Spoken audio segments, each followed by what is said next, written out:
mga kaiwag? For today's video nga kung mag-unbox po tayo ng padala sa atin from Lalamove.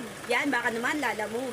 Ito po ay padala sa atin ni Hagdam Bato at ni Christopher Ora. Shoutout po sa inyo, Sir Christopher Ora and Hagdam Bato, pre. Salamat.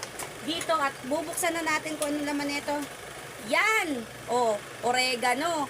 Oregano juice para po sa ating mga kalapate. Lalo na magbabalik na po tayo sa karera. Dalawa po yan.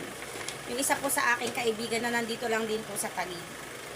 And ito po talaga yung pinaka-special na padala niya sa akin. Matagal ko na po itong kinakantahan sa kanya. Pero nag-antay pa daw po siya ng winner.